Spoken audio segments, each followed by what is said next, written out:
I am so good right now. I'm so well, thank you very much. And been flying around here in Dallas, and I love it. Well, I have to tell you, I saw the show yesterday, and the minute you fly, you totally took the audience to a different world. It was just amazing. Well, what they don't know is that I'm behind those windows that open up, and a gentleman jumps off a 12-foot ladder, and I fly into the nursery and land. And people say, "How do you prepare for doing the show?" That's it. I just fly through the window and I'm ready to go. I'm Peter Pan. You are Peter Pan. And actually, the voice that you do, like this boy voice, is just beautiful. You Thank you. Because I couldn't see you. I mean, It's- it's far. And I was like, no, they told me she was even a grandma. She cannot be a grandma. I'm a That's nan. a boy. That's a boy up there. Well, good, because we do have, that's our aim, is that you don't know that I'm a girl, and you don't know my age, and that I can still, jump around and flip around. And what is really funny sometimes is if I meet children after the show, they'll go, "You're a girl." So So, do you have grandkids, right? I do have 4 grandkids. Do they like take the magic? Like, do they come and be like, Yes. Grandma, They're a little. fly? They call me Nana after the dog in the show. And no, the other day my 2.5-year-old grandson turned. He always calls me Nana, and he looks at me and he goes, "Hi, Peter Pan," and I just went, "That's it's wonderful." And so they've flown. They have so yes, it's fun to be a Nana and a Peter Pan. It's a unique opportunity, and the fact that their Nana is Peter Pan, they like that. Oh, that's adorable.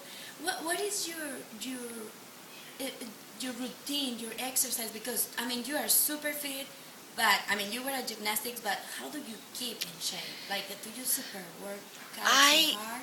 You know what? I have done everything from Pilates to, I've had a trainer who I've worked with. But I think the main thing when I'm on the road, I have to stretch a lot. I usually run a little bit. But the show itself is so physical that by the time I'm finished with it, and all the flying and the dancing and the just acting like a 10-year-old boy, and I wear a harness that weighs probably about 8 pounds, and the costume, it's like lifting weights. It's like an aerobic workout. And the main thing I do is I really stretch, and I do sit-ups and push-ups and core work. So that's what I do. Wow. How about when you are with the glitter? Does it ever get into your mouth because you're Yes. flying and singing? I was like, wow. Well, just the fairy dust that I use is very light. It's mylar, and it floats. And the secret to that is that you never let go when you're flying. You don't fly into it. You throw it away from you. But one time I had it stuck on the side of my throat when I'm right in the middle of singing, and there's nothing you can do except for wait till you have a moment and then you cough it out. But yeah, you have to be very careful with the fairy dust.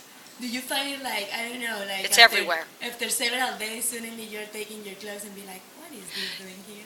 Not so much me, but everybody else that I give it to or I throw it on. It's always away from me for the most part.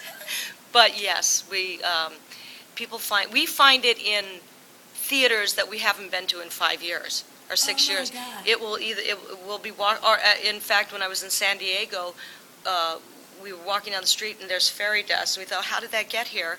And we had been there, a few years before, and it was still there. So you will find it everywhere. That's funny. And well, I'm from Mexico, and as a kid, because I wasn't born when the Olympics were there, but it's just my mom talked about them so much. And you were one of the persons that she always mentioned. So how was your experience to be in Mexico? In Mexico City, oh my goodness. It was my first Olympics, and I was 15 years old. And I didn't even know what the Olympics were really, because back then they didn't there wasn't the television that we have now where everything's covered and it's that big event. But I got there, and I have to tell you that one of the things I remember most is that I would come out of the Olympic Village, and people would go change, and what they wanted were the Olympic pins, and we would exchange the pins, and people were so nice. And the roar in the crowd during the Olympics, and the support of the athletes, and the opening ceremony, it was overwhelming to me. It was wonderful, a wonderful experience. And of course, it was my first Olympics, so it was even more special. Well, now I have to hear your Spanish. I'm sure you learned a word. Buenos dias.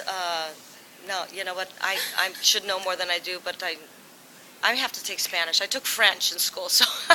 Your buenos dias. Buenos dias. Thank you so much, Cathy. Gracias. I really appreciate it. Gracias, Gracias. gracias, gracias. Gracias.